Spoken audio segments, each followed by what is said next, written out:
second row Chris Joynt, in the absence of Skerritt, is pushed up to prop in an effort to inject more pace into the pack.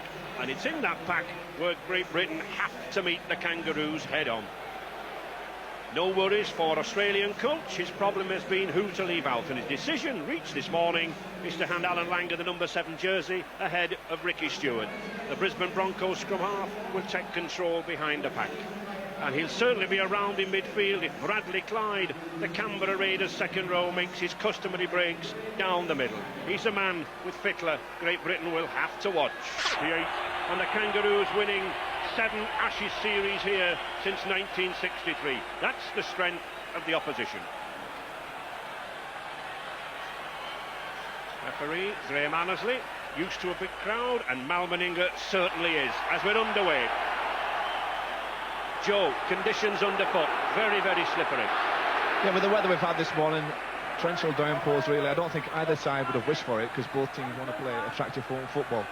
I think the key factor will be the team that controls the ball better in these conditions, and hopefully that'll be Great Britain.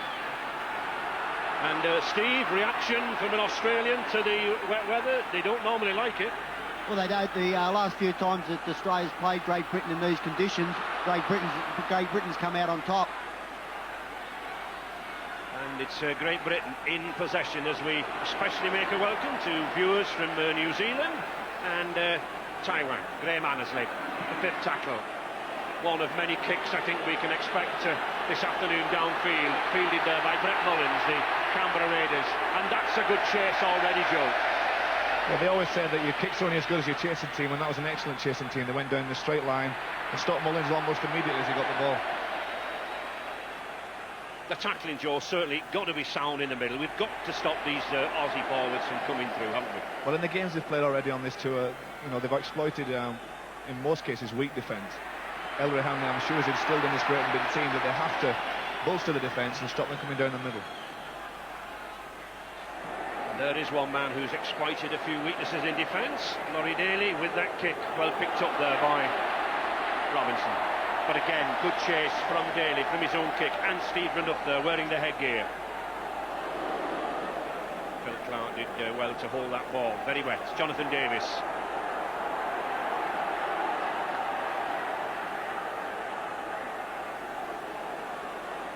Darryl Powell. Should not really be expected to take the ball away there. More a forward needed, like this big lad, Andy Farrell. A second kick from Edwards. A difficult wind to contend with for Andrew Ettingshausen. Tends to swirl around here at Wembley, but a good chase again there from Carl Harrison. Langer. I've been surprised, Ray, to see that Sean Edwards took both of the kicks that Great Britain have had rather than Jonathan Davis. Jonathan seems to have a long kicking game, and I was surprised with it. I thought he would have been taking the long field kicks. I think it's interesting that, Joe, Lee Jackson being penalised for knocking the ball down, but in practice this week they have been working very, very strongly around these rucks, haven't they? Well, they're trying to close the Australians down right from the onset, to move out from the marker position and try and take them on the advantage line. That's exactly what Lee was trying to do then, and knock the pass down, but the Australian referee gave the decision to Australia. From those play the ball, Steve, we've seen Steve Walters absolutely dynamite in previous matches. He is very quick from that dummy half area. The difference is Graham Annesley's not used to the first marker getting round like that, because in Australia it's usually the second marker that does most of the chasing. Defence needed now from Great Britain. They should be very fit. They actually joined the army up at Catterick in the summer and went through some very arduous exercises with them. But it's Australia now calling the shots here in midfield. Roberts driving in, and front row forward in chief Paul Harrigan. 15 metres from this Great Britain line. Langer can't afford to let him run. Well picked up there by Dennis Betts and Sean Edwards. Good battle between those two scrum halves. I think Edwards came out on top in the Wigan Broncos World Club Challenge. A little too hard from Mal Meninga, but I think the intention was good, Joe. He wanted to break up the defence.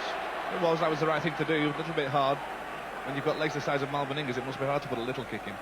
Well, the word legend can be applied to very few people in sport, but with a record like that, Meninga is certainly one who deserves the accolade. Chris Joynt, as we said earlier, pushed up into the drop forward position, only had a few games up there when he was with the Oldham Alliance team. Lee Jackson, a wayward pass, picked up well by Alan Hunt.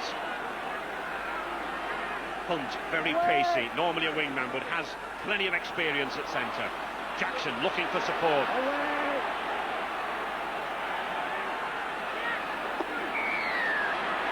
And offside. Well, that's rather ironical. Coach Bobby Fulton has been blasting at British referee Steve all week for not giving a fair 10, and now they're penalised by the referee from Australia. Well, that's right. I don't know why Bobby's been doing that, because Graham Manners is a very good referee and a fair referee, and they were offside, and the good part he done, he played the advantage first. If Great Britain had made a break, he'd let them play on. Significant factor, I think, here. Great Britain have been in possession of the ball for the bulk of the time so far. We need to hold this ball, play out these 15 metres from this Australian line. Great Britain, Jackson to Betts, Betts racing through, almost took Australia by surprise there. 5 metres now, Edwards going himself from that acting half-back position. Good cover by Australia. Australia feeling a very narrow wedge defence here. The kick by Powell, it's missed, picked up. Australia under pressure. Ian Roberts did very, very well to get away there. Australia put a wedge defence on there. They crowded the ground around the man playing the ball. Daryl Powell here takes the ball, runs at the line and puts a little kick through, similar to the kind of kick that Mal Meninga wanted, but just the right way to it that time. And we could see the ball skim along the wet surface there, Joe. It is wet. This pitch obviously is in superb condition and will drain well, but it has a greasy surface at the moment. Robinson, first touch on attack. Just 20 years of age, Jason Robinson. And another youngster, still a teenager, Andy Farrell. But what a teenager. Chris Joynt, not used to playing so near to the rucks, playing normally a wider game in his second row days. The switch by Edwards to Dennis Betts. I've no doubt Betts' former coach John Mooney and my co-commentator will be watching this third in New Zealand. Shaun Edwards cutting through, but again a good tackle there by Roberts. The 5th tackle. Daryl Powell, the little grubber kick again. Well, he was looking for a penalty, but I don't think he was obstructed. Mr. Annesley having no truck with Daryl Powell. Daryl seemed to be caught in two minds here. Obviously he was turned the wrong way to start off with. There was no runners coming off him, he went for the kick. Just put it too deep.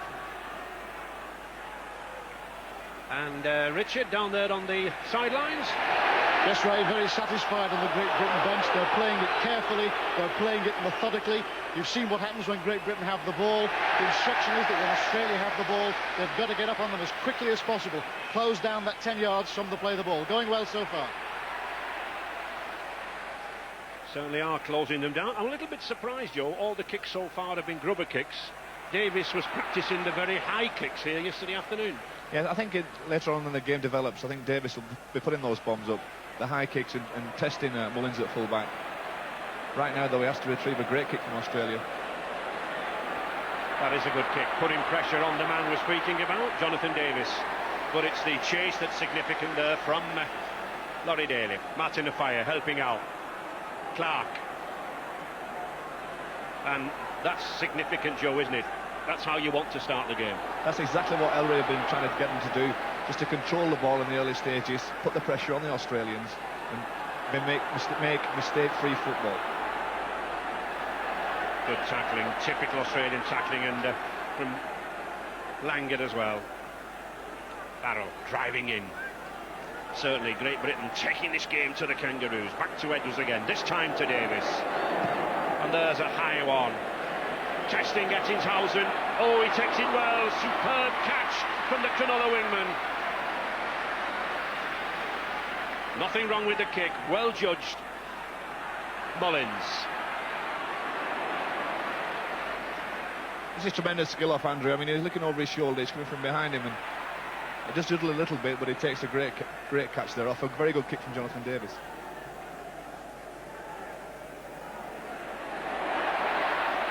We mentioned Australia's play at the play of the ball. There was an example coming away with it. Langer, often first receiver. Clyde again, bringing through the ranks there.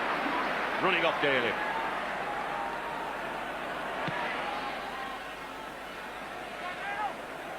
The Australians, I think, Joe, not quite accustomed themselves to the wind currents that you get here at Wembley. I mean, you've kicked enough times here. Yeah, people talk about them. It is hard to judge it. I think down on the pitch level, it doesn't matter that much. But when you try and put the ball in the air, the wind does tend to swirl around the stadium, and it can cause a few problems. Gary Connolly.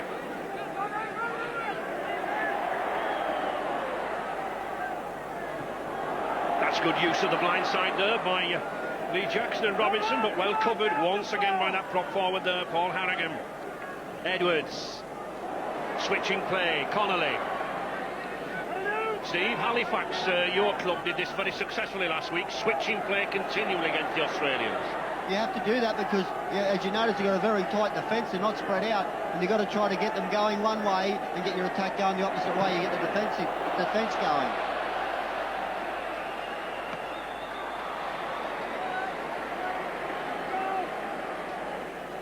Significant on the Great Britain bench that they're keeping Bobby Goulding warmed up. He's out on the greyhound track again. There was a feeling before this game that Bobby Goulding would be on very early in the match. Great Britain relying on his skills, relying on his kicking ability. Australia still driving forward, but still that good tackling. There is Bobby Goulding. He's very, very confident youngster. He'll be very keen to get on. He'll not want to sit there too long.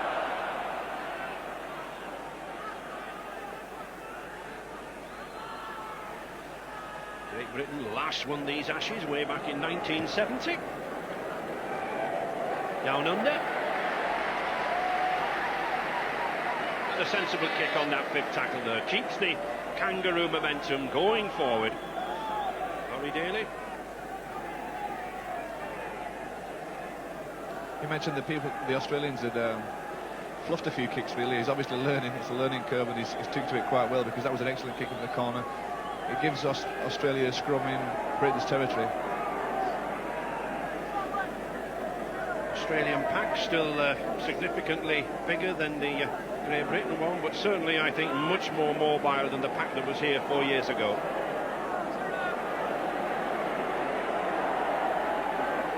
The sun beginning to appear now. Robinson looking to surprise open the gap there in midfield, but it really is difficult to break down these Australians in the middle. Man for man marking. Jackson, there's a good run, good move. The Sheffield Eagles hooker, and Phil Clark appointed vice-captain. Sean Edwards, Farrell outside him. Good switch inside to Darryl Powell. He's got Edwards with him. But Edwards had Paul Harrigan, number 10 for Australia. Davis be looking for a better kick this time. Puts pressure on Ettingshausen. Remember, he's got to cross that line. Otherwise, it's a dropout. He does. Langer to Wendell Saylor. 4 tries already onto the scoring sensation for the Kangaroos, just 20 years of age, from Brisbane Broncos. Clyde. This is a very good defensive stint by Great Britain so far. I must confess, in the knock-on, surely. But it's a penalty.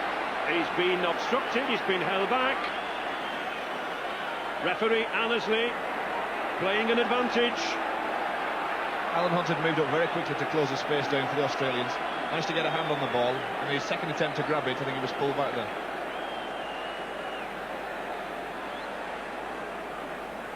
Yes, I think that's a very good decision by referee Annesley. As we can see that Allen goes in, but there's Daly, number 6, he holds him back, Joe. Yeah, just had a hand on his jersey, just prevented him. I mean, he knew that if he did catch that ball, there was a chance of 4 points for Great Britain.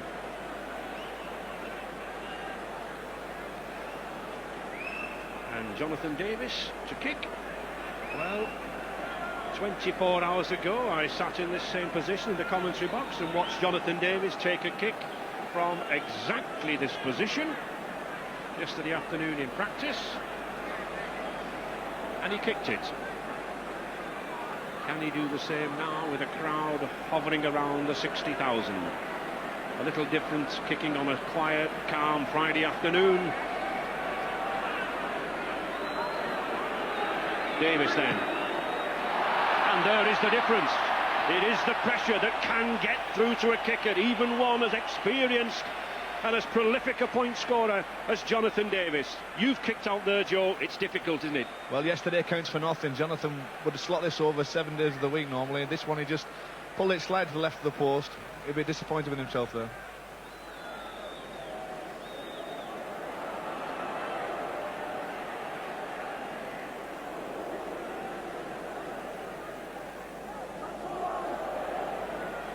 The switch again to Farrell. Very quick lad, this former Oral St James amateur. Carl Harrison led the way last week for Halifax in the toughest encounter of the Kangaroos. 15 minutes gone. Still Australia 0, Great Britain 0, and I'm sure Ellery Hanley will be delighted by that scoreline. And from the Great Britain bench, possible problem here. Darryl Powell, who you saw having treatment earlier, has a dead leg. They're going to keep an eye on him, see if he'll run it off, but maybe they'll have to make a change. There is Darryl Powell, the Sheffield Eagles star. Robinson trying to escape Renouf, doesn't escape Saylor. But Great Britain getting up very, very quickly to play this ball. Edwards again, using the high ball. Oh, that's a good one, it's hovering under that line. Well taken again by Ettingshausen. He got back there superbly. He's a tall lad, is Ettingshausen, and he took that ball well. Mullins, another tall man.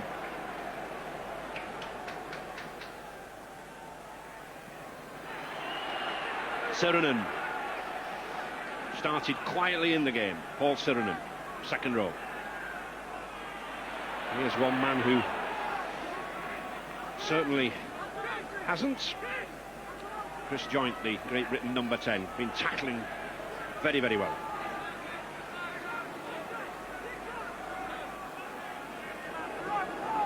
Daly, oh, that's a good pass.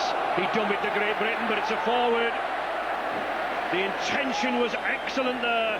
He certainly got the Great Britain flat cover defence there flummoxed. They were looking for the kick, and he put the pass out. They were watching for the kick, yes. A lot of them had dropped back as well. You noticed that Jason Robertson on the wing had dropped back, waited for the kick. Daly had spotted that and threw a long flat pass, but it was just slightly forward. Well intended.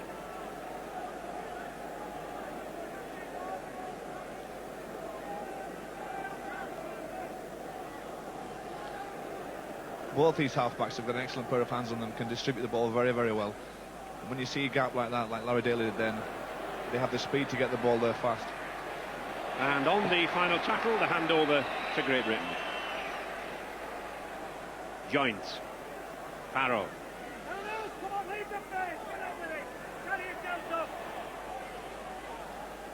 Sean Edwards directing operations there. Teammate Dennis Betts.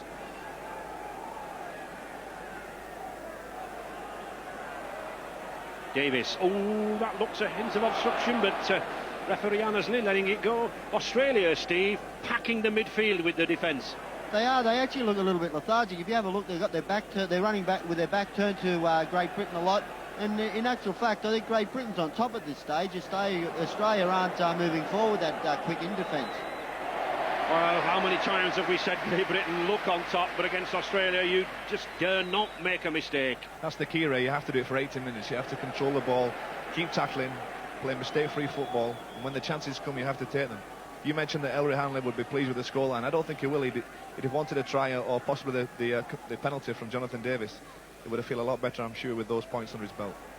And I think that's going to plan with the territorial advantage there for Great Britain. Well, I'm happy, Joe, just to see the tackling that's been in there. I mean, in some of the previous games, the full-backs have been like, what, lollipop men at Brands Hatch trying to stop the traffic, haven't they? Yeah, you can have a bad neck if you play full-back against Australia, just watching people run by you. Well, here is a full-back, Jonathan Davis. Will he risk a pass? He does. And Jason Robinson just gets over that whitewash. Davis again, just playing for time, waiting for the pack to get back. One or two are back now. Phil Clark is.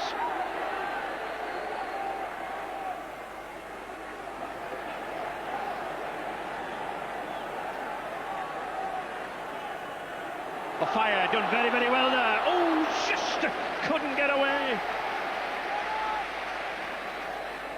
That's lifted Great Britain. Darryl Powell looks to be okay from that dead leg. Back to Davis.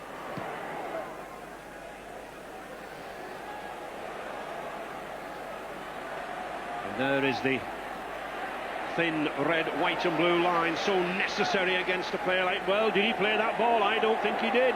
He just threw it behind him. He's lost it. Well, again, I think Great Britain were a little hard done to there by Mr. Annesley. He appeared to lose the ball. A borderline decision from me. You're not allowed to pull the ball out or regulate in any fashion in the tackle. Wendell Sailor went into it hard. You see him take on the play. Well, certainly I think we saw that the ball wasn't done correctly at the play of the ball. And I have a feeling that neither was the ball ripped out. But Mr. Annesley is in charge from Sydney, Australia. And it's Sailor down that wing again. Fittler, a very dangerous runner. And Barry McDermott, the Wigan prop, obviously coming into the action. Serenin, oh, shrugs off Shaun Edwards there, just flicks him off. A giant of a man, this powerful Kangaroo second row. The first real pressure from Australia. Langer trying to weave his way through, can't get through, but gets it back to Walters. Walters looks for Fittler. Fittler looks for support again. He finds it to Walters. This is desperate defence here now for Great Britain. 2 metres from the Great Britain line. Every man into the tackle here. Daly, the long ball to Medinga. Oh, good tackle. Excellent tackle around the legs there by Alan Hunt. And the 5th tackle, Daly. Puts the high one, and a very high one. Perfectly placed kick, picked up by Betts. Well taken there. No, it's Gary Connolly. Gary Connolly. The same blonde hair since Betts had his haircut. No mistaking that little stocky, determined runner, Robinson. Martin Offiah. Like to see Martin Offiah coming in midfield, Steve. You were saying that this was a problem with our wings to me earlier in midweek. It is. John Bentley caused Australia a lot of problems last week, coming in and taking on their forwards and making them use up a lot of energy there. And I think the Great Britain wingmen should be doing that more. Especially when you consider that it is a lightweight Great Britain pack. They're not going to be expected to get back there and do the graft all day, and it's very, very helpful to see wingers and centres come in and give the forwards a bit of a hand. Well, just a shoulder charge there from Paul Harrigan. I must confess I couldn't see much wrong with that, but that's what's wrong there. That's for the penalty around the neck, the high tackle. No excuses. We don't want to see that on a rugby league field. Bob Fulton did say that Graham Annesley would look after the Australians with that, but I think it's working against him at the moment. Darryl Powell going off and McDermott coming on. Now that's interesting, Joe. We've got a prop forward coming on for a halfback. Yeah, I think that it's not a tactical move. Darryl there is injured. He must have that dead leg. He obviously can't continue. They have been practising in training in midweek with Phil Clark at standoff on 1 or 2 occasions. Well, he's done it for Wigan on occasions. I mean, he's an excellent ball player himself, even for a forward, and he can get out there. He can play in any position really, Phil. Just be a question of speed, I think, though. But Great Britain on the attack, and it's Lee Jackson going again, once again from that in half-back position. He's making invaluable yards. On the 5th tackle, I thought it might have been worth the drop goal. Betts retrieves the situation well. The pressure on Sailor. He takes it. It'll be a tap on the 20-metre. Worth a drop goal attempt there, Joe? Possibly. Dennis Betts is not the great kicker. I'm sure he won't let me saying that, but he's not the greatest kicker. He was left in no choice, though. They had to put the ball in the air.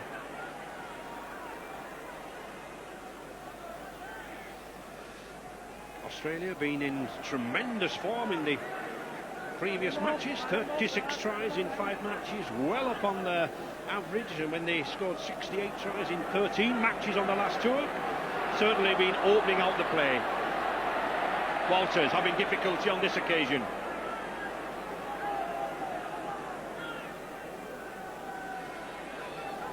Daly, good ball. Taranov steps inside. Plenty of pace, this Brisbane Broncos centre, scorer of the winning try in that World Cup final 2 years ago. Roberts, crunching tackle. Crunching tackle there. Langer. Daly. Meninga. Good ball to Clyde. He's got Ettingshausen also. Oh, that was a high tackle. That was a bad high tackle. Edwards reached inside, and Edwards is being sent off, I'm sure. Mr. Annesley, no hesitation, we're looking. Edwards just doesn't know, but the red card has gone in the air, and sensation here at Wembley. The skipper sent off in the first John Smith's test. No hesitation by referee Graham Annesley. But it looked a bad tackle. It was a high one. He came across. And Clyde is really injured. That was a bad knock.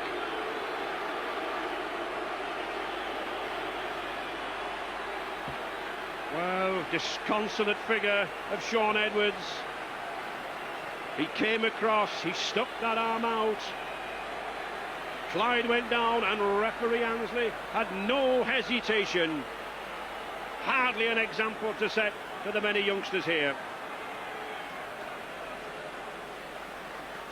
You see the tackle here? Shaun goes in very high on Brad Clyde there. It was a bad tackle.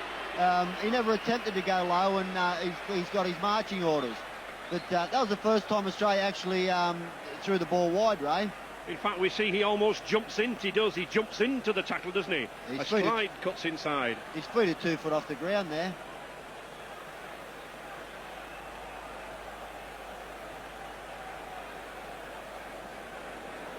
And Australia then, with 13 men. Will they actually take the opportunity to go for goal? In fact, during the tour, they've not been taking many opportunities at goal. They've only kicked actually 25 goals on the tour so far. And there is Bradley Clyde into the blood bin. Well, that's a sad exit for such a great forward. And number 17, David Ferner, coming on. I just like to see what they're going to do here, Ray. David Ferner's a recognised goal kicker, which they haven't got out there now, but they haven't indicated they're going to kick for goal. They're not. Well, he cannot come on and kick for goal, Steve. I realise that, but I'm just wondering if they're going to try it. Yeah.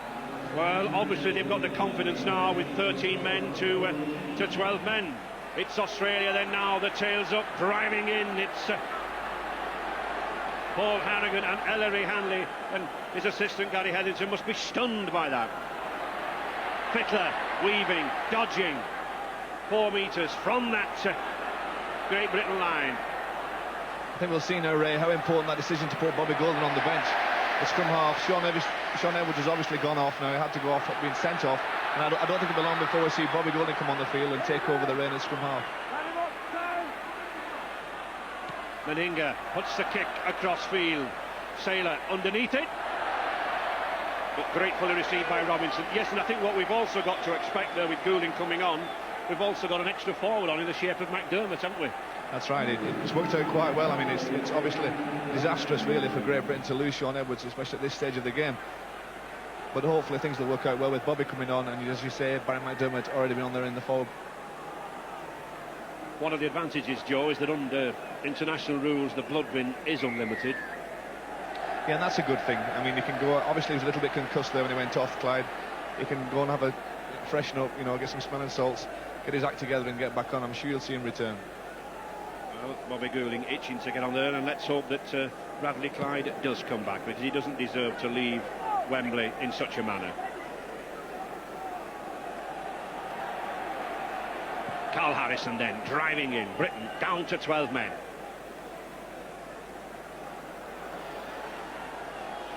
McDermott.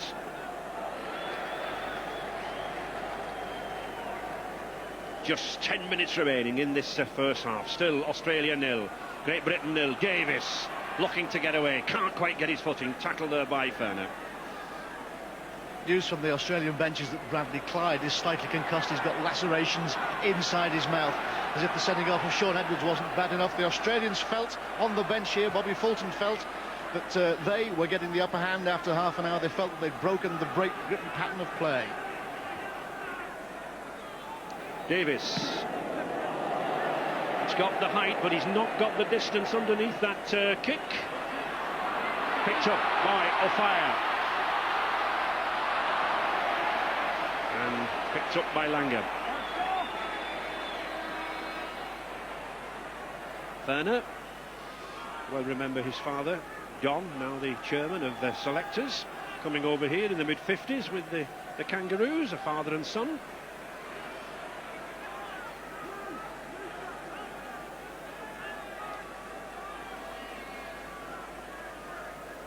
Bickler to Sirinen.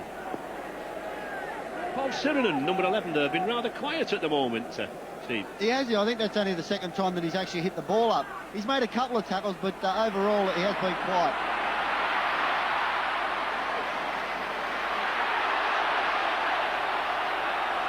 Jonathan Davis. Oh, that was an obstruction, surely. But referee Annesley, he's playing on. I think he's observed the decision. He has. Good decision there by the Australian referee, Mr. Annesley. He sensibly allowed the play on there for this obstruction, Joe. I think it was Cernan who comes in late, just turns his back to him, and Jonathan Davis, actually to be fair, ran into the back of Cernan. There's no rule that says you have to go out of the way.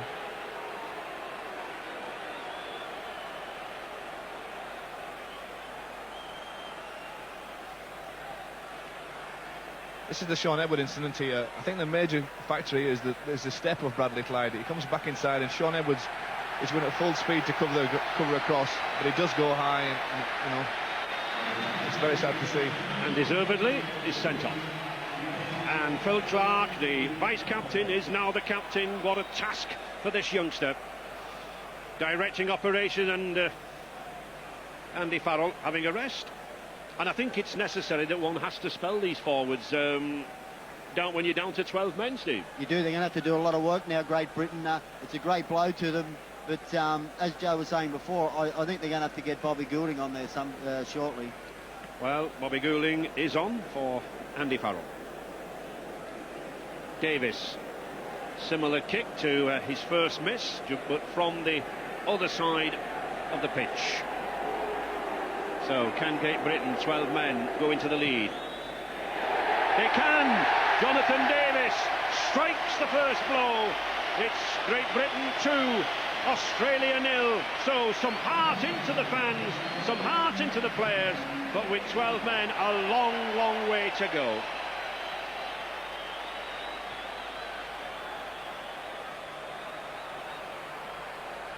A good kick, accurately struck, the height, the direction, and the flags go up.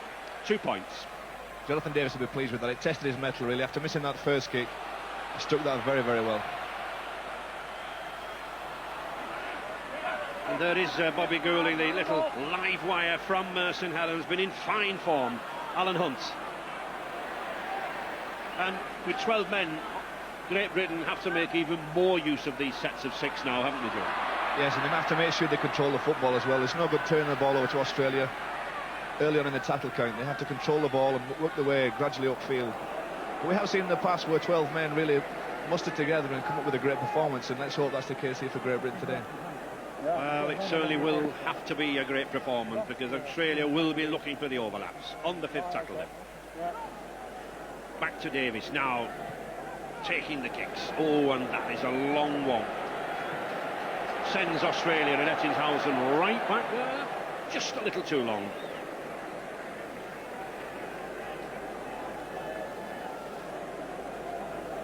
A lot of work there for Ettingshausen. That's quite a few games with Leeds in the mid-80s. And Barry McDermott, the Wigan prop, and Jackson doing a good stint in midfield. There's McDermott again. Australia lose the ball. Picked up well by Bobby Goulding.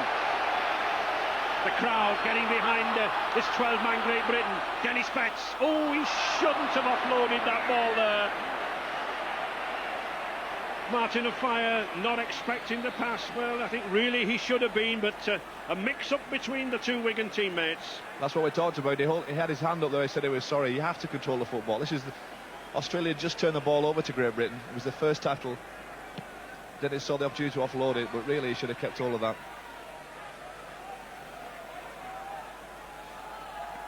And there's Bradley Clyde back again. Nice to see. Ettingshausen. Australia then creeping forward now. Brad Fittler has that wide, exaggerated sidestep off his left foot. But again, good tackling. Lee Jackson, number 9 for Great Britain, having a very good game. It has, not only defence, but round the ruck, at acting half-back, he's been taking on the Australian defence and beaten them on a few occasions. Sirenen down to the floor, and it's Bobby Goulding waiting half his way, 2 moves in. Back to Langer, to Daly. Daly to Meninga, launches the giant Australian skipper down the middle, but Harrison's there. Clyde.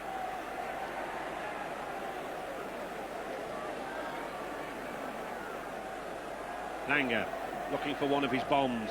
He puts one up.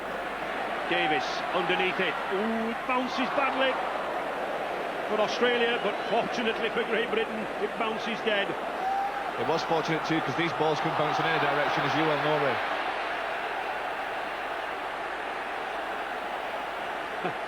Mr. Annesley.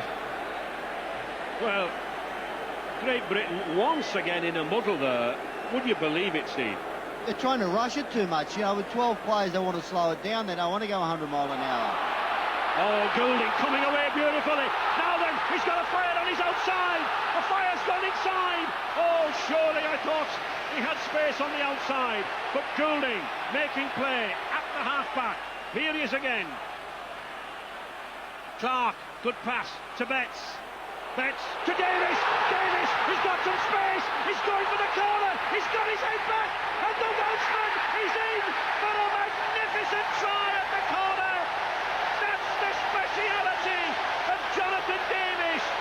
Sheer pace.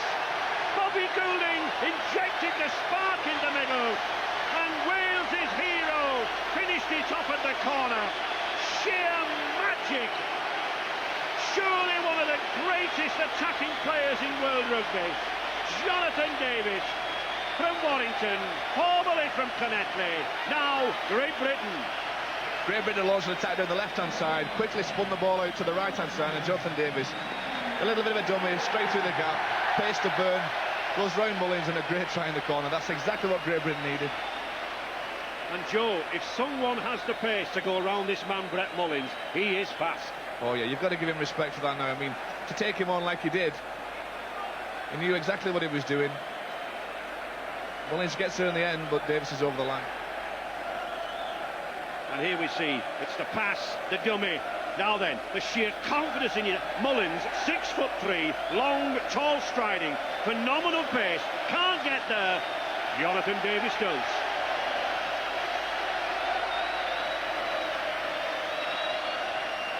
And it's the Welshman, still with sufficient air in his lungs to try this kick from the touchline. Davis strikes the ball across the face of the post.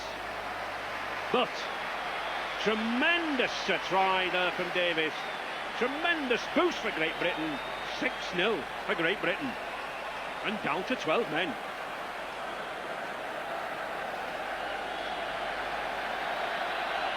Dennis Betts gives a nice pass out here. It's all about balance though. Jonathan Davis certainly has that. He's got style, he's got class, and the way he runs, it's like he's gliding across the field. It's an effort to go past him, but he manages it. And Gerd, I mentioned, Steve, we have 2 minutes remaining in this half. Great Britain have got to hold on, haven't they? They've got to hold on. Australia's got to lift their game. Great Britain are down to 12 now. Australia just think that they're going to win the game because they've got 12 men, but you know, Great Britain, they're going to play till the end and play as good as they can. Referee Annesley once again allowing play on. The ball interfered with by the Australian. Bobby Goulding putting the kick this time behind Hettingshausen. That's a tempter. Oh, it's just in that in-goal area. Goulding's following it. He's got Betts, and Hettinghausen's caught. And I think it's a drop out beneath the post. Yes, it is. Superb effort, kick and chase from Goulding and his colleagues. They were all there, Joe. It was a great kick chase.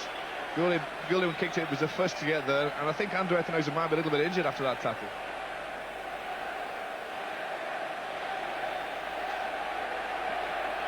Straight into battle, Goulding. And Malmeninger exhorting the troops there. He'd be looking for Daly here to put a long kick downfield. Well, it's a high one, but I don't think long enough. Picked up by Robinson. Takes his time.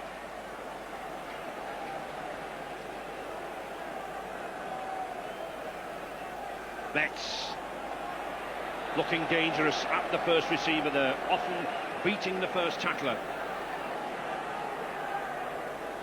Chris Joynt.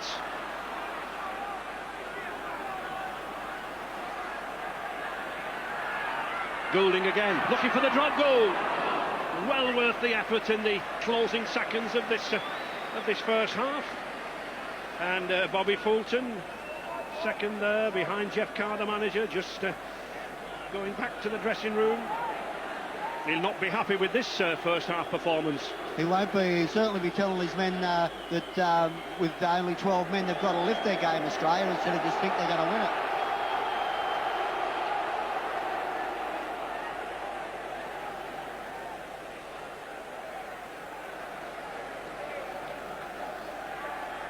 Steve Walters trying to direct play there. That's a bad pass, picked up very, very well by Great Britain. Not much understanding there between Walters and his forwards. It's Great Britain coming away. Looking confident. I think, Ray, if they do get down in the position to take another shot at having a drop goal, they'll try it as well here, Great Britain. Goulding moved into the hub of things, trying to cut through, taking control in midfield. Dennis Betts. And Great Britain edging down the middle, and that's significant. We don't often see that in Test rugby. More handling errors from Australia. The chip kick, a little too far. Great Britain certainly varying these kicks, Joe, keeping Australia going on the back pedal. It's all about keeping them under pressure, whether it's the high ball or the long field kick down or the little chip, whatever the type of kick, you have to have a good chase and put the pressure on the Australians. There's the half-time hooter. Paul Harrigan, well, he gets up rather slowly. I don't think he can believe the scoreline. Certainly those British fans can. 6 points to 0 for Great Britain. But let's not forget that after that nasty incident with Sean Edwards, Great Britain down to 12 men and a further 40 minutes to play. That's the crucial time factor.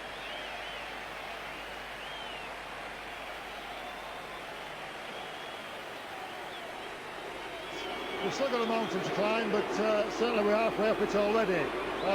We aim to put pressure on the Australians from the off, and we've certainly done that. We've never seen an Australian team as rattled as we've seen today. For them to go into half-time having scored no points, of course we cannot underestimate them. We've only got 12 men, they've got 13, and they're going to come out very strong in the second half. A setback when Sean Edwards got sent off. There was no argument about it. What were your first thoughts to reorganise? Yeah, it's a terrific setback. Bobby Goulding's gone on and certainly inspired the British team. Obviously we need to reorganise his tactics from here on.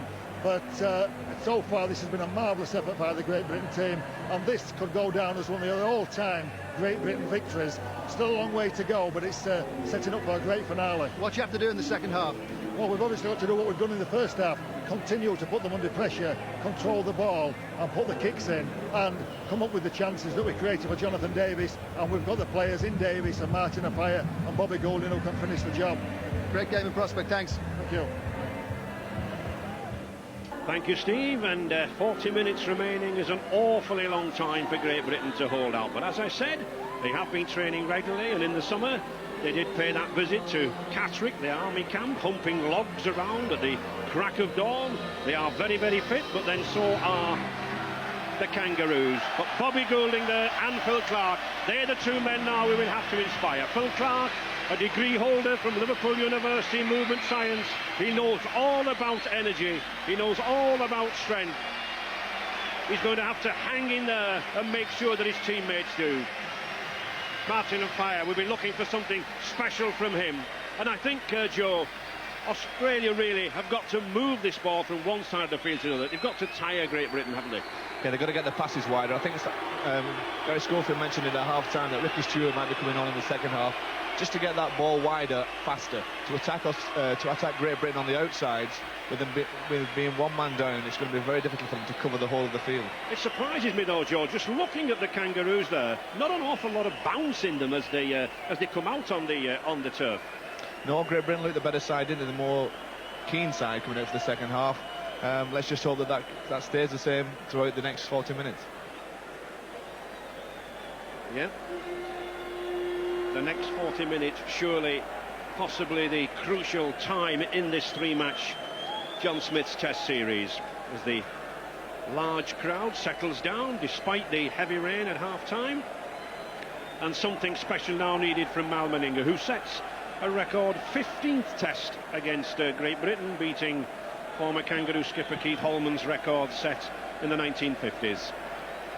A man who can suddenly produce a try, a goal or a crunching tackle that can turn this match. Jonathan Davies then to restart. Great Britain leading 6 points to 0. One man down, and I'm sure that man there, Bobby Fulton, has had plenty to say.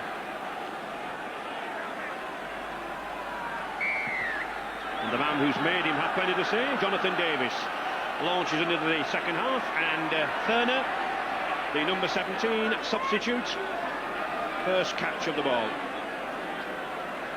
Coming on for Clyde. David Thurner, Canberra Raiders.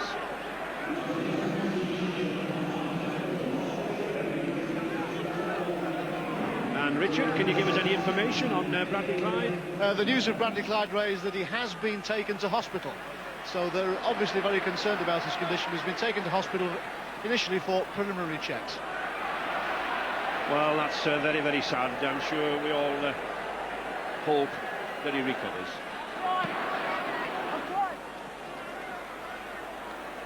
Robinson. Again, Joe, that sudden downpour at half-time won't have done the handling much good. No, but both teams have to concentrate now in this half. The football will be slippy, it will be greasy.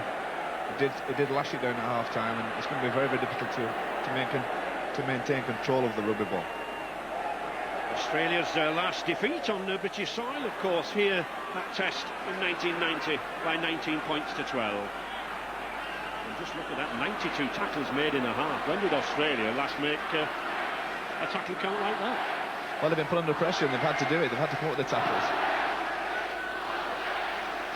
Roars and chants from the crowd for Great Britain. Certainly the crowd will have to get behind this 12-man Great Britain side. Goulding into Saylor, but this boy Wendell Saylor, he may only be 20, but he's a big lad, strong lad, powerful runner. And here's one very powerful runner, Sidderen, but fairly thrown to the ground by the young McDermott. And a pat on the back from Jackson for McDermott. Great Britain really moving in, and Australia looking a little flat-footed, Steve. They are, as I said before, they're running one out, and they've got to get that ball wider of the ruck area. Meninga Dare I suggest a line from one of Cliff Richard's songs earlier on? Move it. That's what they've got to do. Exactly right. Langer, one man who can move it. Twittler, Steve Walters. Harrigan. But again, good harassing by Dennis Betts. Daly. Robinson. He's got Davis inside him. Can Davis get over that line? Oh, he does. Superb sidestepping skills by the Welshman. Absolute confidence. I think many a player, Joe, would just have gone down there. Well, I think any of the half-time dancers would have been proud of that footwork.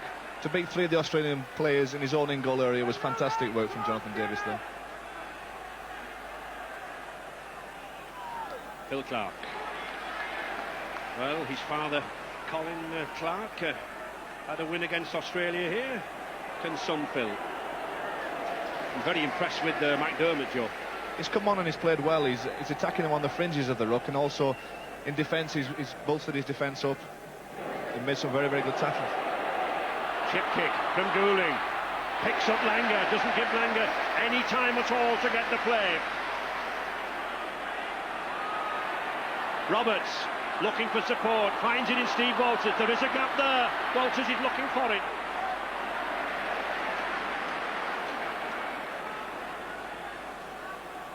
Paul Harrigan. We keep saying that Australia not running with their usual fluency, but at any time these Kangaroos can suddenly switch on top-class rugby. It only takes a break, it takes a pass. Furner, one of the stars in the grand final this year down under, the Canberra Raiders. Langer trying to move it out wide now, but no, cuts inside, and a good tackle again there by Chris Joynt and Harrison, the two props working hard. Fittler stepping off that left foot, picked up by Jackson. Alan Hunt takes it well, looks for a fire, but a fire's come inside. A fire.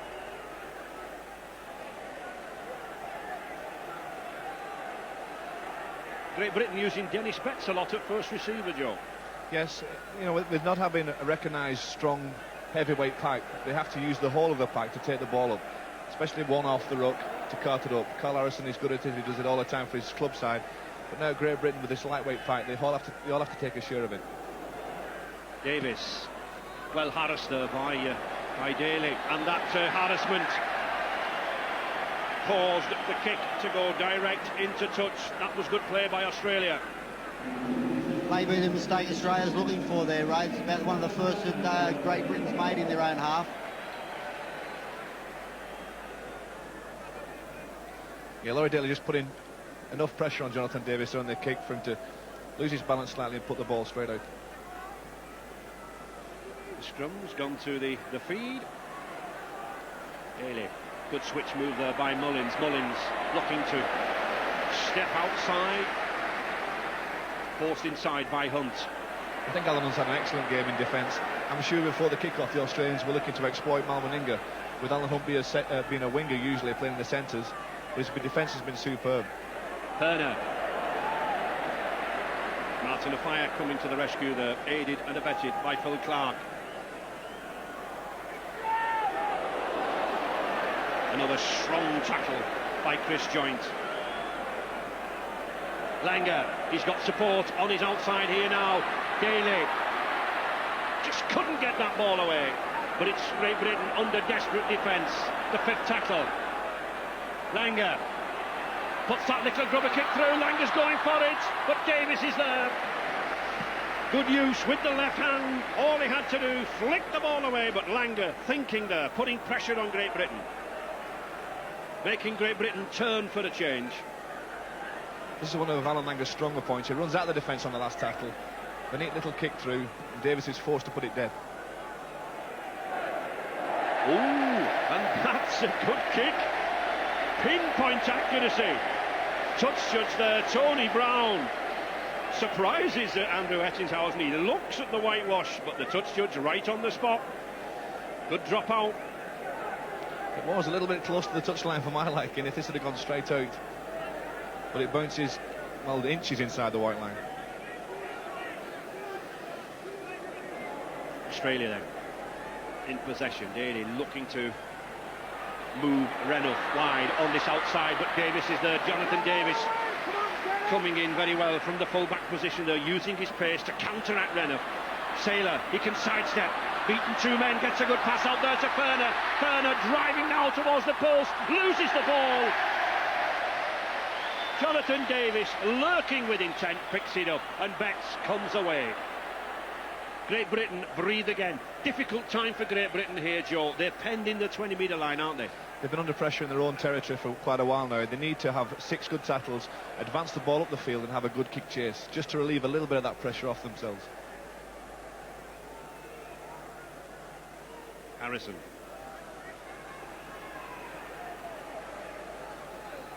And Jackson looking to go away from the acting heart position again. Chris Joynes can't escape the tackle. Ooh, missed by Goulding. Cleverly intended there by Dennis Betts. The ball had gone along the floor, very little he could do. Well intended, it didn't come off. But full marks for effort. Langer. He's actually running quite a lot himself, is Alan Langer, Joe. Well, for the first time I've seen Australia play without any real commitment off his runners. Usually Alan Langer's sniping around the dummy half area, around the first man receiver, but he has plenty of runners coming off him. Today he doesn't seem to have those runners. There's one runner, Roberts. First test against Great Britain, this Battersea, London-born Aussie prop. The 5th tackle. Again, a dangerous situation for Great Britain. It's Langer's boot once again, testing over the dead ball line, tap on the 20-metre line. The Australian bench are watching 2 of their players very, very carefully indeed. Laurie Daly has an ankle injury, Paul Harragon has a rib injury.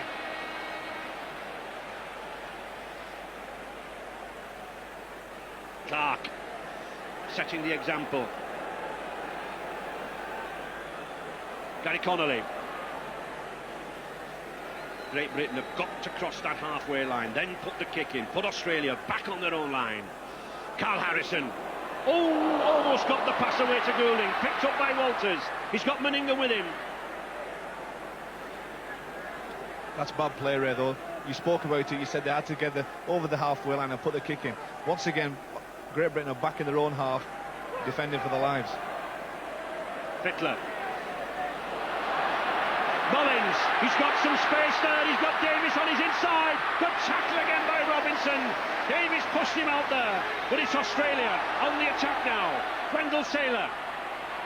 Should he have passed?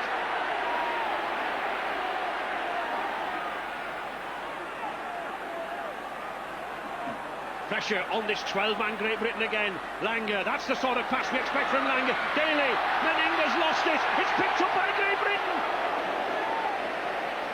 Oh, if only McDermott could have got that ball away, but like a prop, he sensibly held on there. And nothing wrong with that. And Martin fighting very well here, came in and made the tackle on Meninga. And I'm sure Barry McDermott was pleased to see that ball land in his hands. Bobby Goulding taking the ball up, never afraid to run at the big man. You often think you could knock him down with corn seat, this lad, but he's a strong lad, he's a stocky player. Betts. This is where all the hard work has to be done, the hard graft, if Great Britain have got to keep in here. That's the sensible type of kicking we were talking about, Steve. It is. You've got to put the kick right down in the in-goal area and then have a good chase to put pressure on them. The game in a very delicate stage, both sides testing each other out here. Tactics ruling here. Roberts never stops working. Grafter in defence. Walters, Serenan.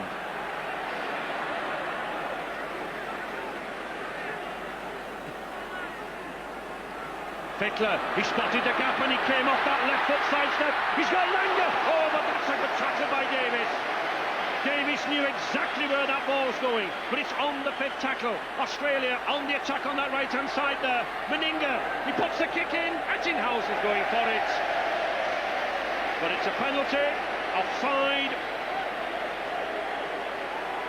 He takes considerable time, this referee, Mr. Annesley, to blow up for offside. He was doing something similar in the Leeds v Sheffield Eagles game that he refereed last Sunday.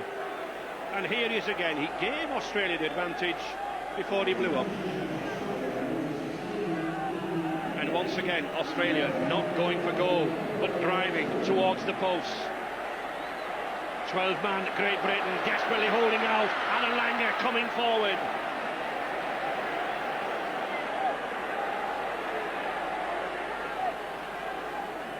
A short pass. Ooh.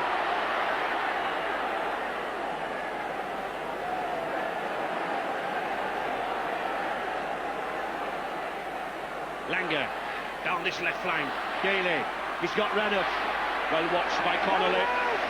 Gary Connolly played with Canterbury Bankstown out there in Australia. He knows the pace of this Brisbane Broncos lad Renouf and the pace of this other Bronco, Saylor. Still the red, white and blue line holding 5 metres from trouble. Langer. Again another good tackle, this time from Alan Hunt on the 5th tackle.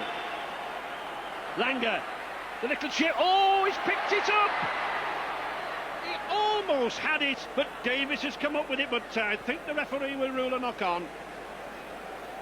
And we see number 16, the prop forward there, Dean Pay, coming on for Paul Sirenen. Another one of Langer's little kicks through. Chris Joynt couldn't gather it, and the referee decided then the scrum's the only option. So he's given the knock-on against Chris Joynt. Another 6 tackles. Yeah, the pressure's still very much on Great Britain. Jonathan Davies has come up with a couple of cracking tackles. Bailey just showed his strength there. Shrugged off a tackle. Can Great Britain hold on here as Roberts tries for the post? And Australia significantly keeping this ball moving, seeking to tire out Great Britain, as they will eventually do. Harrigan. Goulding's in there. Hunt's in there. Still the green and golds rolling forward. This time Fickler looked like an obstruction, but no, play on to Furner. Furner, a strong runner. Gary Connolly, equally strong in the tackle. 5 metres from the Great Britain line. Still Australia relentlessly moving forward. Fickler, the long pass, they've got 2 men outside here. Ettingshausen, good switch. Hunt's there. Daly ended up on the wing, he's got a bad ankle, he gets the ball to Fickler. Fickler's going over, he throws it back. Oh, and it's picked up by Great Britain. A try was almost over there. He was over the line. Just look at Fickler here, he drives forward, he keeps going, he's over the line, he's pulled back. Ettingshausen can't pick it up, neither can Meninga. And it's picked up by Britain. You can put that try saving down to Gary Connolly's strength. They held him over the line there. I don't know how he did it, but he kept him up, stopped his momentum. And Jonathan Davies, a bad knock to the shoulder there. This would be a bitter blow if the Welshman had to leave the fray. With Darryl Powell suffering from a dead leg, we have yet another forward to come on, and Laurie Daly limping off there. That's a blow to Australia. He's been in superb form as Daly, setting up the midfield in the earlier matches. I think you can see Brad Clyde here. He just tries to push his pass out that wasn't really on, and then there's 2 Australian players, Ettingshausen and Meninga, that both go for the same ball. I think Australia just got to settle down. They're trying to score off every play. It's only going to take 1 try from, score 1 try and they're going to get back into the match again. And, with 12 men, they need to score soon. And Daly there, limping off with that left leg. Looks like a knee injury, and the ice pack ready assembled to go on top. And Ricky Stewart's coming on for Laurie Daly. Well, a world-class player, and a man whose passing skills, especially his long, wide passing skills, have defeated Great Britain in the past. But Daly having the ice on, trying to get the swelling down immediately. This is a key part of the second half, Ray. This is where Davis drops on the ball, tries to retrieve it, and with everybody landing on top of him, obviously he must have just injured his shoulder or maybe his collarbone. We can just see as he goes down there on that shoulder how it dips down. But he's carrying on, and it's Great Britain's scrum. Davis moving out to the left wing there, just out of the way at the moment. They certainly want to bring him off. He's just having a word. Hunt, and the Fire now, a lot of pressure on this man, Martin Offiah and Alan Hunt. Davis doesn't want to go off, but he's certainly injured.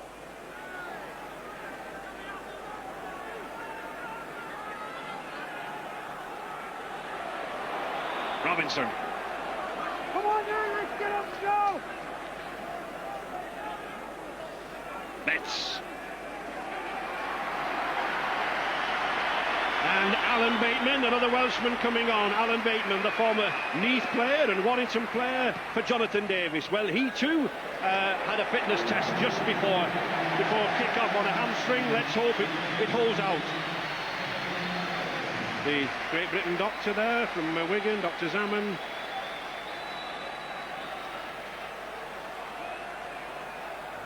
As if Great Britain haven't had enough problems and worries this afternoon. Jonathan Davis leaving the field. I mean, he's had an exceptional game so far, and he's probably been the man of the match, scoring tries, and his defence has been superb. This has certainly been one hard, tough test match, and lots of tough tackling to come yet. Wendell Saylor. Just 20 minutes remaining in this first Ashes test. Great Britain leading 6-0. And a penalty for ripping the ball out at the tackle. Not the kind of penalty really Great Britain want to give away at this stage. Well, Gary Connolly done a fantastic tackle. It's the first time, of one of the only few times, that Great Britain have had Australia in their own half. And you can see Barry McDermott stands there, just pulls the ball out. Yeah. Inexperience. It is inexperience, but it's experience that could cost them the test match. Players like that, you don't need it. You want your side to be squeaky clean, especially when you've only got 12 men on the field.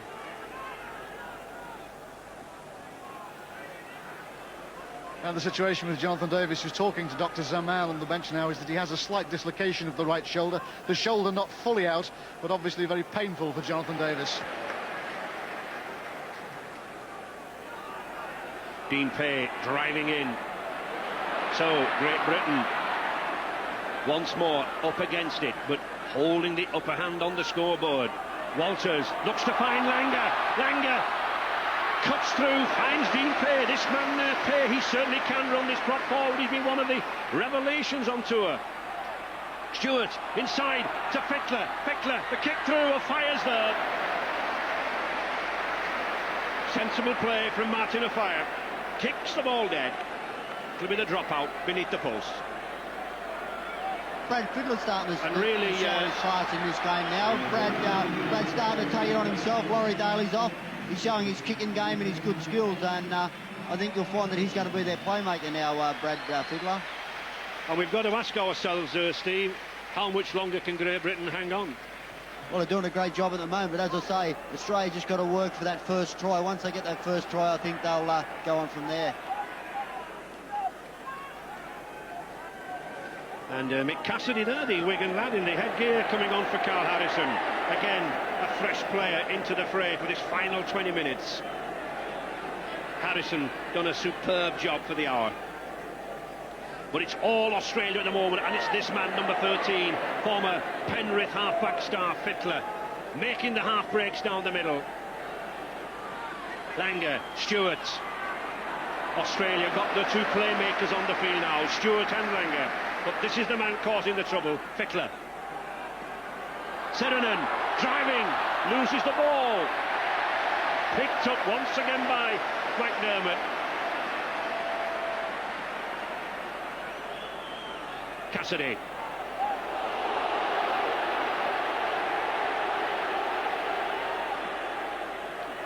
Robinson. And I think the wings do need to come inside to help Great Britain, because these forwards really must be tiring. Yeah, they do now. With 12 players, all their forwards have worked very hard, Great Britain, and they need their outside men to come in and give them a hand.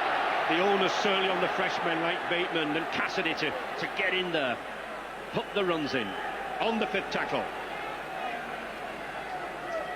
A long kick needed by Bobby Goulding. Saylor.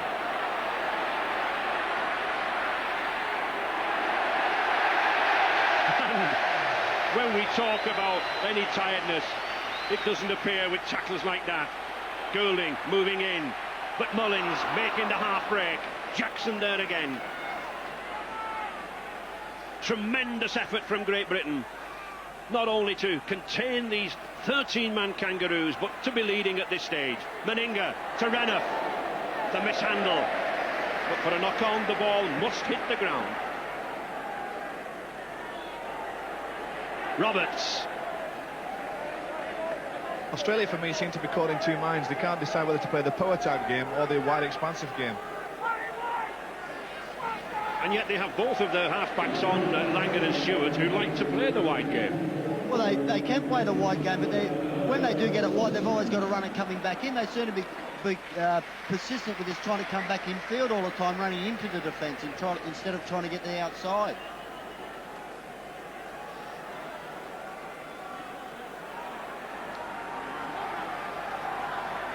This crowd here at Wembley, 57,034, a record for a test crowd enjoying themselves. With Carl Harrison on the bench for Great Britain. Carl, this is going to be a torrid close to the game. Can they hold out? So 15 minutes to go, and the boys are tied out there, but there's so much spirit in the Great Britain camp, I think we can hold out. It's been a heroic performance so far. That's right, we lost Sean early doors, but I say there's so much spirit in his camp. Ellery Hanley's got a tremendous squad of players, and we're trying just the rugby league world, what we can do. Fingers crossed. Thanks, Carl. Bateman and Robinson bringing the ball away, and just look at that, Joe, 65% possession there this second half. Yeah, you can count on one hand the number of times that Great Britain have been down in Australia's territory, and that black line shows it there.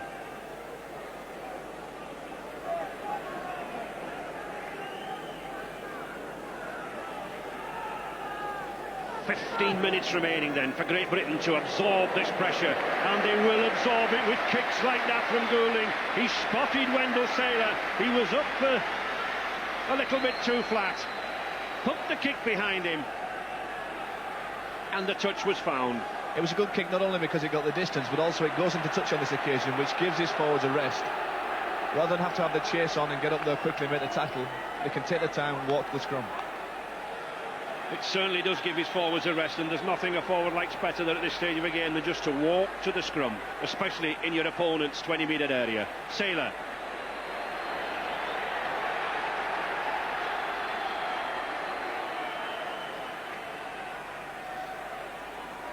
Langer trying to get these Australian forwards moving, and an interception by Lee Jackson. Oh, it was a risky pass by Ferner, and suddenly Great Britain in possession. Cassidy, the gap too long to throw the pass. They were desperately in need of a link man though, weren't they, Ray? Mick Cassidy throwing the ball at first receiver, looked out wide to get that ball wide, and there was nobody with him at all. Alan Hunt, and surely if we can't get a try, we must have a goal for a drop goal. The fire going for the line, almost slid his way through.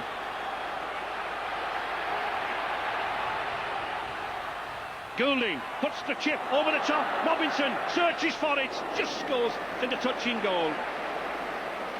Do you not think it would have been worth a drop goal, Joe? I do, but you know, they want to go for the try. They realise that if Australia score, then they're right back in it, and if they've got the try on the board, then you know, it could have been a really big advantage for Great Britain. But there's a huge psychological difference between 7 and 6, Steve, isn't there? There is, but I think Joe's right with the fact that Australia would have been dead and buried if Great Britain scored then.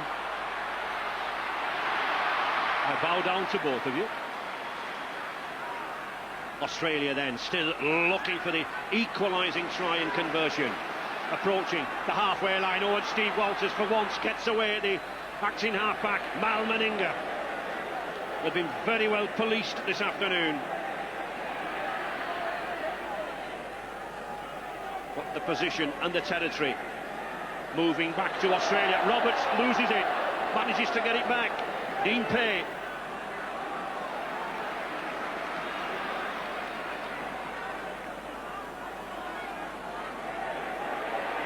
And Alan Langer there, caught in two minds, managed to get the pass out at the end, but some sloppy passing from Australia. A sense of desperation now from Australia as they're moving this ball around, but moving it a little bit too much in the middle amongst themselves. Ricky Stewart puts the cross kick. Robinson, well caught by Robinson. He's got some space here. Wonderful play by Jason Robinson there.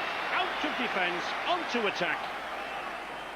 And Great Britain breathe again. Martin Offiah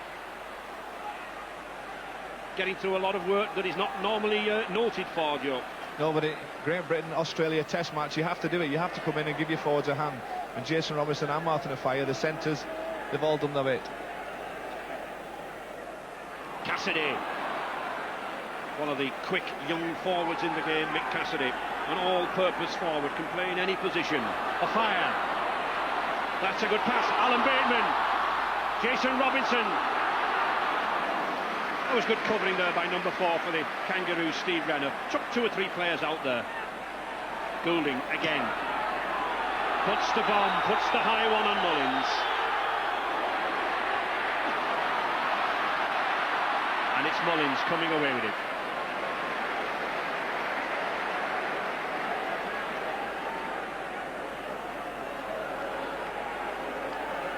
Still Langer trying to get his line moving, trying to force a break.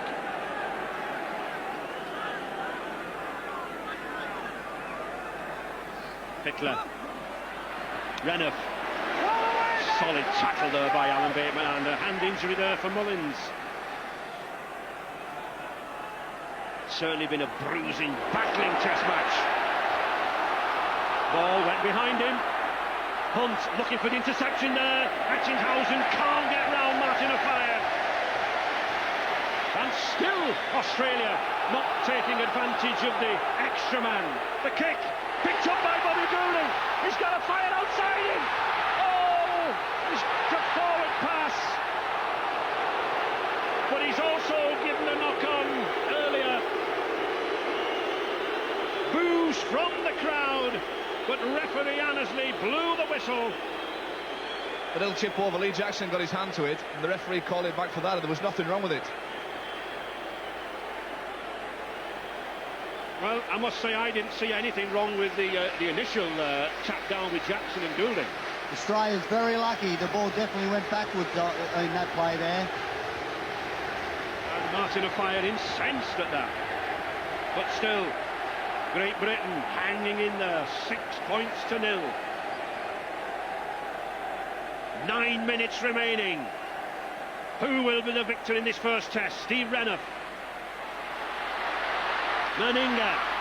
Will he cut free? No. Good tackle by Clark. You've got to remember that the first last just come from Jonathan Davis nursing a damaged shoulder. Only 6 points, your fabulous try, but a classic game. Yeah, great game. I think we've done exceptionally well, to hold them out so far. It's 10 minutes to go. Hopefully we can sneak it. It's very the boys are playing tremendously well. Can you bear to watch? You can, can't you? I wish it was all over, yeah, but there we are, fingers crossed. Thanks, Jonathan. Well, I think if Great Britain do win this, I think it's more than sneak it. It's a tribute, I think, to the courage and the bravery of these 12 men.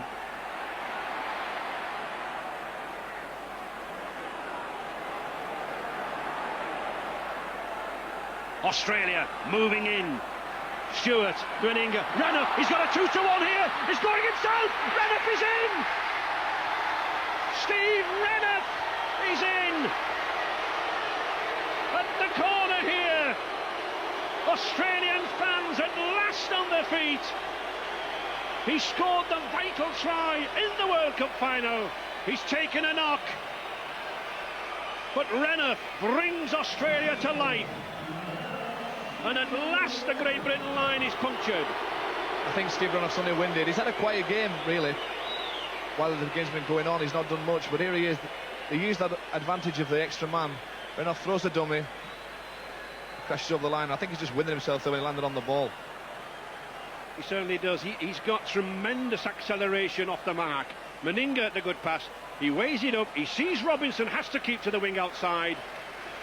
And he goes in and wins himself. Or catches the knee coming in.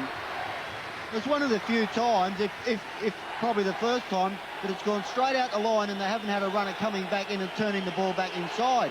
And they've scored from it. They've got to keep throwing the ball out wide and running away from the defence, not into the defence.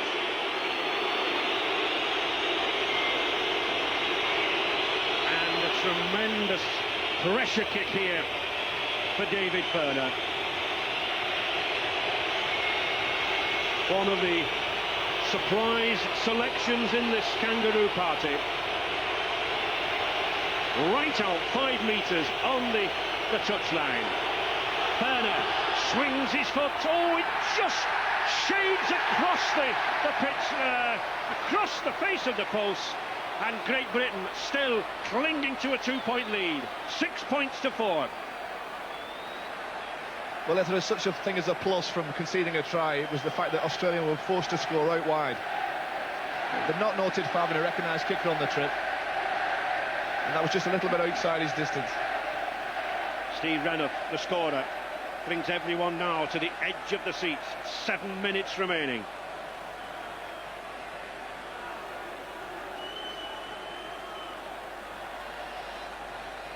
A long kick needed from Bobby Goulding. He produces one. Meninga.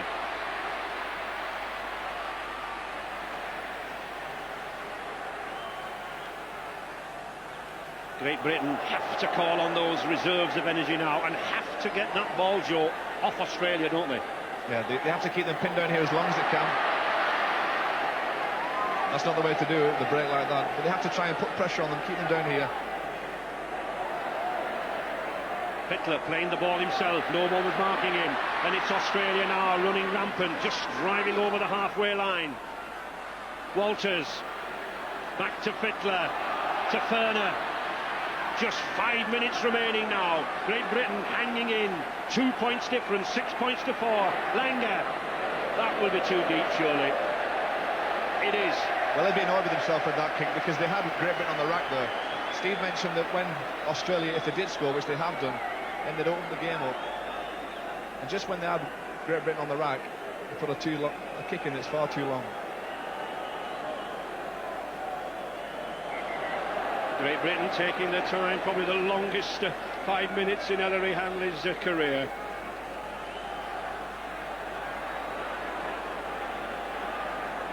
Bobby Fulton doesn't look so very happy. But a lot can happen in these minutes. Great Britain clutching to the ball. They cannot make a mistake.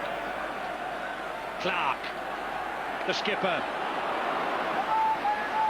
In Edwards' absence, Chris Joynt, Betts. Great Britain really looking now just for position and possession. Goulding, the switch. McDermott, he's got Lee Jackson with him. All well picked up by Chris Joynt. Adventurous play, the 5th tackle. Back to Goulding. The attempted drop, just to the right. Well worth the effort.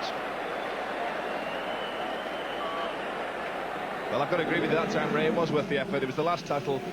It had to be a kick of some kind, and Bobby goes for the long drop goal. 6 crucial tackles here needed by Great Britain. Oh, Wendell Saylor almost getting through, but again another good tackle by Phil Clark.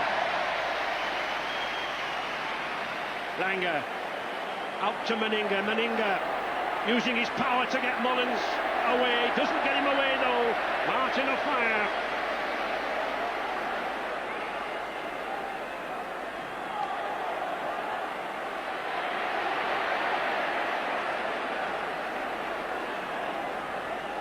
Great Britain defending desperately. Seconds ticking away. Langer bringing it down this left side again. Ferner, the fifth tackle. Surely Australia will put a high ball there. No, they're running it. Stewart. Oh, that looked a forward pass. Mr. Annesley is playing on. He's allowing Gary Connolly to pick the ball up.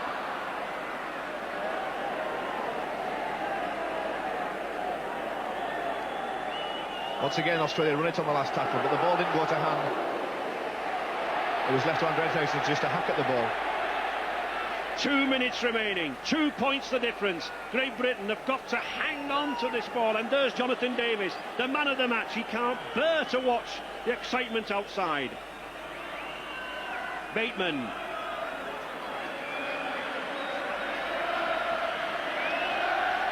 A little injury time to add on to that, of course, for Jonathan Davies' injury and Laurie Daly. And a penalty. A penalty against David Ferner, raking across the face. Now then, Great Britain must, from this, make advantage of it. Here we see Lee Jackson sensibly holding possession, driving forward. Ferner goes in. Lee Jackson will have mixed feelings about that. He'll not like having his face mauled and scratched, but he'll be relieved to get the penalty. Robinson. Still the countdown to the hooter. McDermott. I thought he was going to pass then. Each one of these forwards just quite simply has to hold this ball. And that's a penalty. Oh, that is a penalty, and it's a penalty for holding McDermott down. Great Britain will go for goal, whether they kick it or not. It will waste time. Here we see Joe.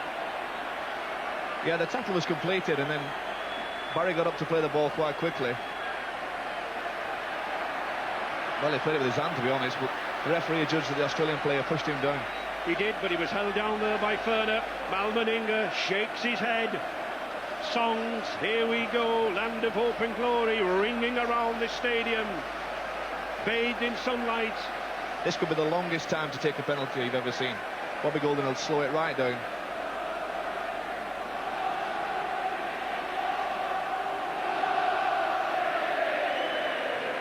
Returned to Test rugby, Bobby Goulding.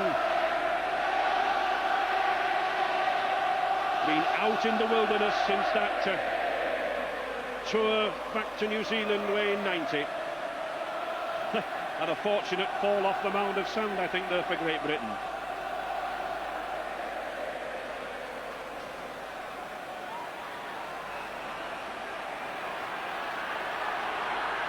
"28 metres out."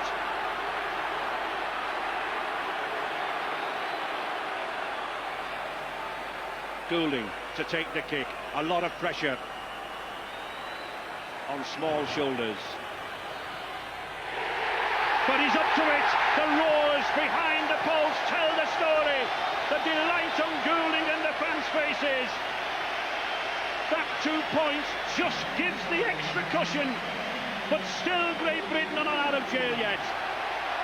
Now into injury time.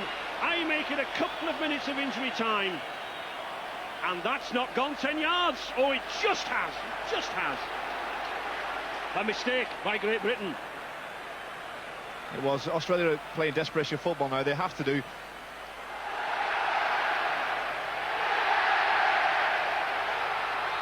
Well picked up by a fire. And surely, again, keep hold of the ball. Everything's safe. Sean Edwards, the disgraced captain there, he'll be happy at the win, but not so happy at his performance. Ellery Hanley, triumphant, making his way to the bench. His first international coaching appointment, and he's done the trick. Or has he? Seconds still remaining into injury time. 8 points to 4 for Great Britain. Joint.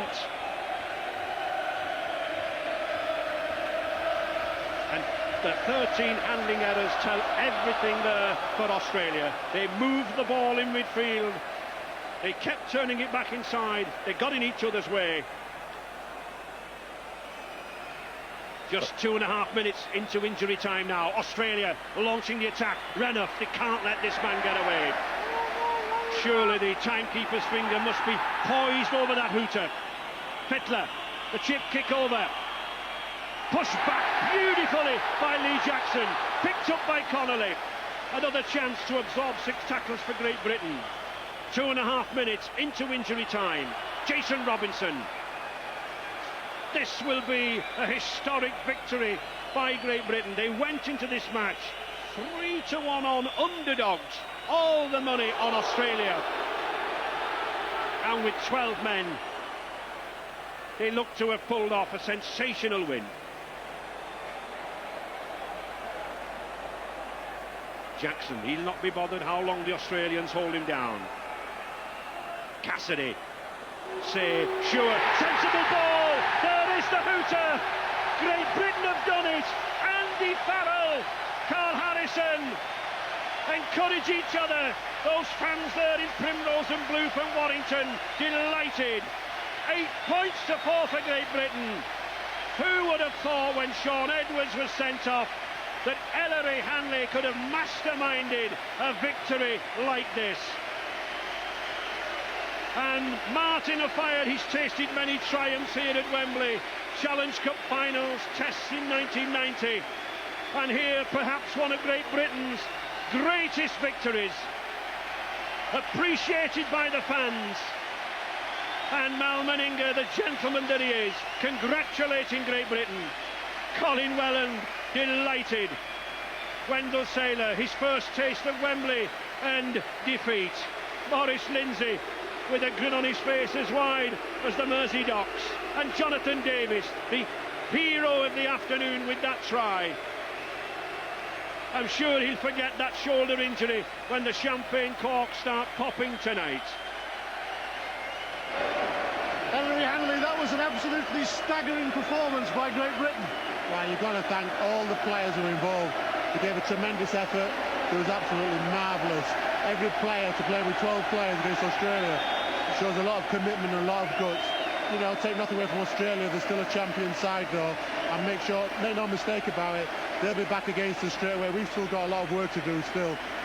Obviously we're going to celebrate for the night away and everything, but as I said, we've got a lot of work and we've got a lot of respect. Just 1 second. Thank you. You must have thought it had all gone when Sean Edwards was sent off. Yeah, I mean, I was obviously, I thought to myself that once Sean had gone, the pressure would be on, but, you know, the players played tremendously well. I'm very, very proud of them. And also I'd like to say thank you to all the coaches out there who wrote us all off, and all the other people who wrote us off, the journalists, everybody. I'm just proud of my guys. I know it's a tough task for us, but we obviously stuck to our task, and they carried out the game plan great. I mean, they probably made about a couple of mistakes, errors, but, you know, in a football game you can't complain. But a try fit to win the match. Excuse me? A try fit to win the match, Jonathan Davis. Oh yeah, tremendously. You know, yeah, everybody played the part. You can't single out one single player. You know, the subs came on and they did their job. Congratulations, enjoy it. All right, thanks a lot.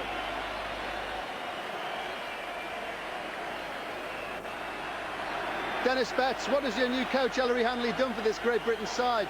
Well, he's just motivated us well, and he's made things really simple. He knows the basics, and he's brought the best players together in England and made us do the basics well. That's a sensational performance with 12 men. Well, we've got to remember that this is the war. This is one battle that we've won. We've got to win another one yet to take the Ashes. We can't let it get too carried away with this. It happened to us 4 years ago in this country, and we ended up losing the Ashes. We've got to put this into perspective and realise that to win the war, we've got to win another battle yet. You proudly flew the Union Jack today. Congratulations, it was magnificent. It was an excellent performance by 12 men. All credit to everybody that played. Thank you for joining us.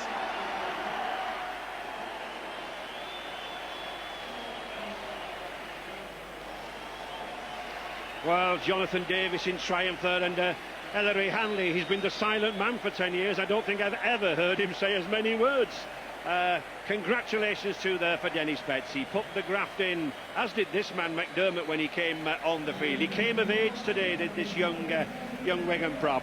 Carl Harrison, a good stint in the opening hour. And Jonathan Davis, the man of the match. Superb effort, but let's not forget, we've 2 more tests to go.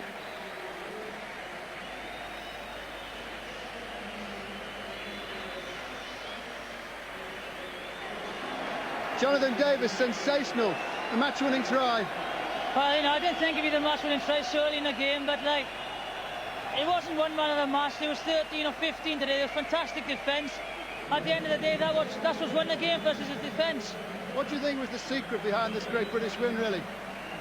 Just belief in ourselves, you know. Like, it's 13 against 13. They've like smashed everybody in their path the last couple of weeks, and we thought if we just defend and make it difficult for them and take our chances, well, that'll be it. You've had some great moments. Is this perhaps the best?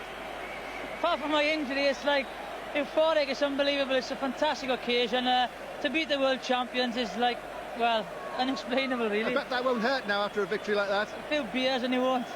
Congratulations. Thank you very much. Thank you very much. Hey, Karen and the kids. Hiya. Jonathan Davis, he had a wonderful day. So too did Ellery Hanley. Great Britain 8, Australia 4, and here in the Wembley studio, well, Gary Schofield has been on the edge of his seat for the whole of that second half. But try and sum up, Gary, exactly how good that Great Britain performance was. Well, I think not just the victory, but the way they did it as well, didn't they, with 12 men, and you can see the boys are very excited there. They know they've got still a job at hand, but why not celebrate? You know, for a victory like this against the mighty Australians, it's sensation and just what the game needed. And Steve Sims is here as well. From the Australian point of view, what consolation can you draw from today? Well, it's a disappointing effort, to tell you the truth. Once Great Britain had 12 men, you would have expected Australia to, as I said before, spread the ball out wide and test them out, but they were content to bring it back inside and using inside passes and getting it 2 or 3 off the ruck, and then having an inside runner kept running back into the defence all the time. And I think Bobby Fulton will go home tonight and sit down and look at the video and just, you know, wonder where it's all gone wrong, because I don't think the game plan works so good today. But this man, or that man, Ellery Hanley, he got it right today. Well, he got it right. I mean, Ellery's always been a great competitor. You know, I mean, all the way to Australia, everybody knows what a great footballer he's been and what he's done for the game over here. And it just shows his enthusiasm as a player has rubbed off to as a coach, and he's given it to his players today. And they were the team that were more enthusiastic, that showed they wanted to win more than the Australians did, and they did. But, you know, as I was saying before, Australia lost the first one in 90. I'm sure they'll come back. Yes, that's a lesson that we must bear in mind, Gary. What's this done for the series now, 2 tests remaining?